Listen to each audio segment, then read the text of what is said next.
Welcome to the deep dive.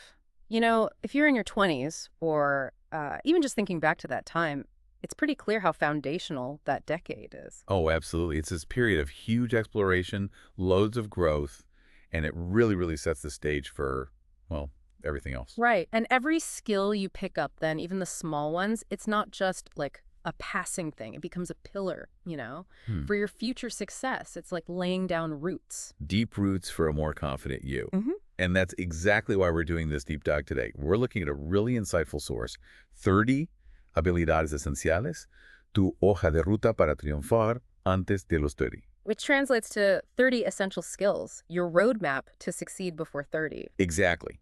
And it's not just some list, it's pitched as a practical map.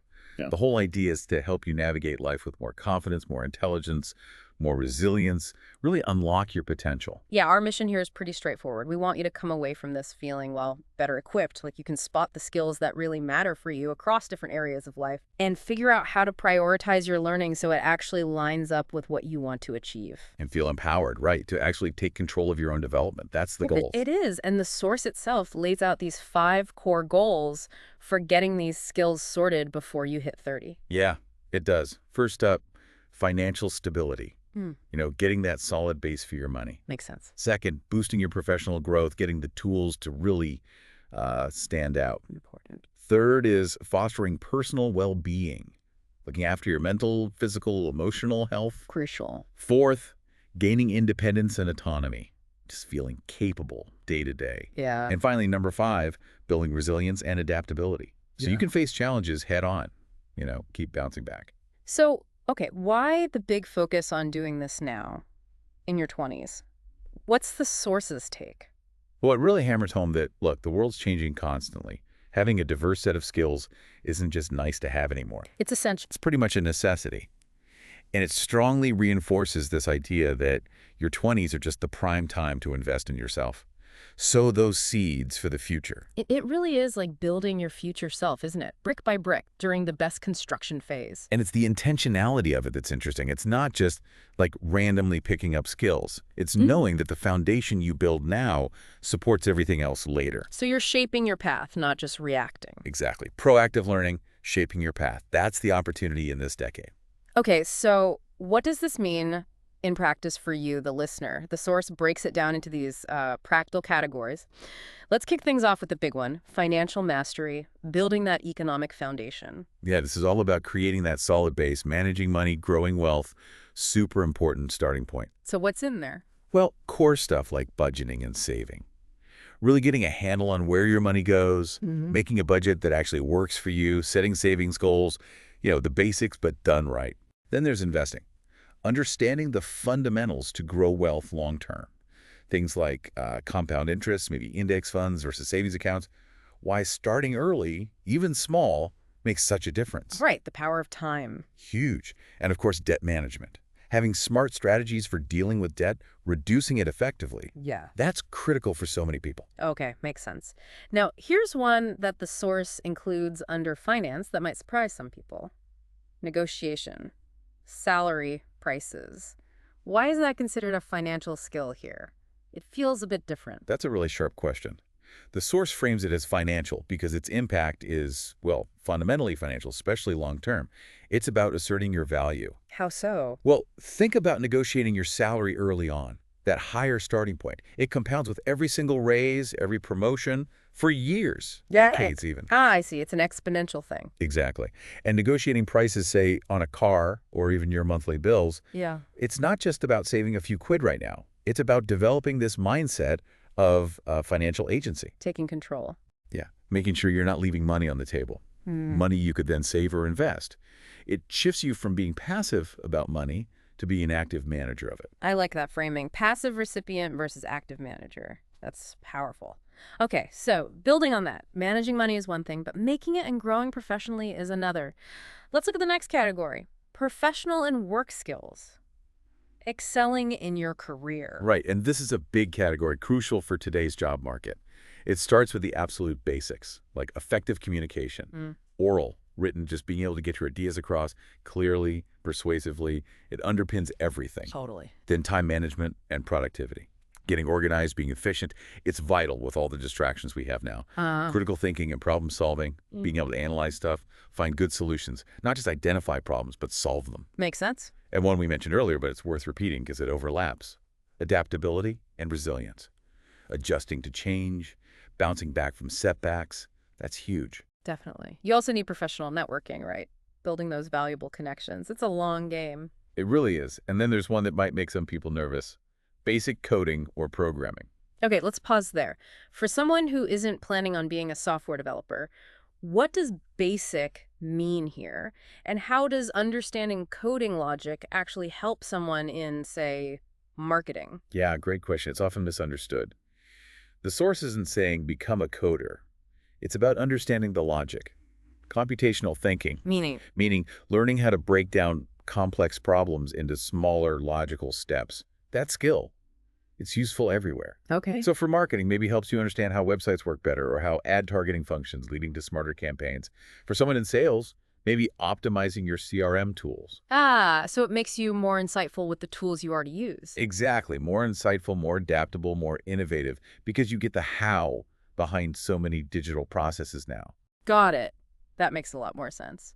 And speaking of tools, the source also lists mastering digital tools and software, like spreadsheets, word processors, the everyday stuff. The bread and butter, yeah. Yeah. Can't function without them. Then there's leadership and teamwork, inspiring people, working well with others. And public speaking, getting over that fear, presenting ideas effectively.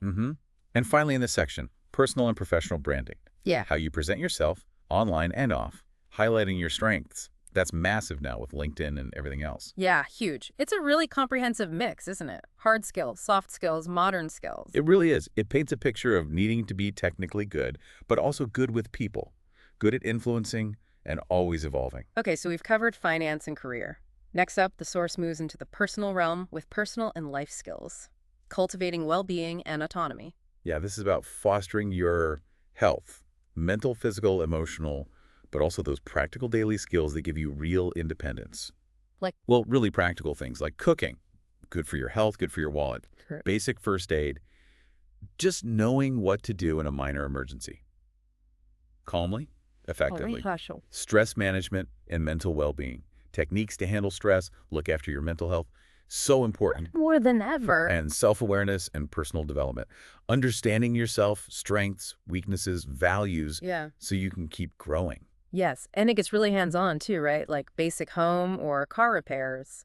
Because that flat tire never happens at a convenient time. Never. And navigation and orientation, actually being able to find your way without just blindly following the GPS. Oh, yeah, I feel that one. It's about self-reliance, isn't it? It is. But the source also broadens practical. It includes learning a new language, great for the brain, opens up opportunity. And things like basic DIY, sewing, knitting. Yeah. Skills that save money, sure, but also foster creativity, give you that sense of accomplishment. It even includes environmental awareness and sustainability. Understanding your impact, adopting greener habits. Very relevant. And one more in this section, meaningful conversations. Getting beyond the small talk, actually connecting with people. Yeah, which is so important for relationships and just, feeling connected.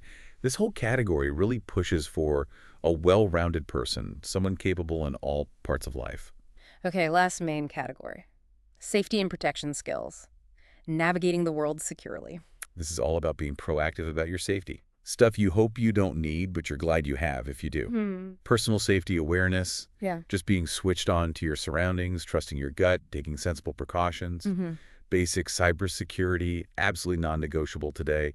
Protecting your info online. Definitely. Then basic self-defense. Not about being a fighter, but feeling more secure, knowing how to react if needed. Right, and emergency planning. Yeah, having a plan for, natural disasters, unexpected events, just being prepared. And finally, road safety thinking. Being a responsible driver, pedestrian, whatever. Just being aware. It all comes back to that idea of preparedness, doesn't it? Building in layers of safety and confidence into your life. Being less vulnerable. Okay, so that's a lot of skills. Looking at that whole list, it's easy to feel a bit overwhelmed. Like, where do you even begin? Totally understandable. And the source anticipates that, which is great. It tackles the common hurdles head on. Like lack of time, that's a big one. Huge. The advice, don't try to boil the ocean. Dedicate small chunks of time, daily, weekly, Consistency, even small amounts, is the key. Okay, small steps. What about procrastination? We all do it. Guilty. The fix here is setting tiny, achievable goals. Celebrate when you hit them. Maybe find an accountability buddy. Share the journey. Makes it less daunting. Makes sense. And the fear of failure, that stops a lot of people. The source reframes it beautifully. Errors aren't failures, they're just learning opportunities. Every mistake is a lesson in disguise. You have to embrace that. Easier said than done sometimes, but yeah. What about information overload? There's so much out there. Oh yeah. The advice is critical. Focus. Pick 1 or 2 skills at a time.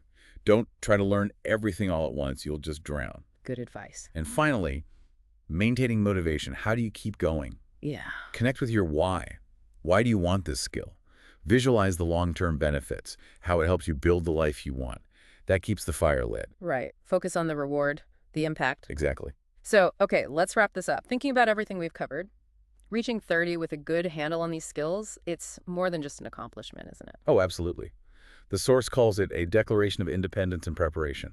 I like that. Me too. Yeah. It means you can face challenges with more confidence, right? Yeah. Grab opportunities when they appear. Build a life that feels more, I don't know, fulfilling, satisfying. Definitely. And remember, learning doesn't stop at 30. It's lifelong.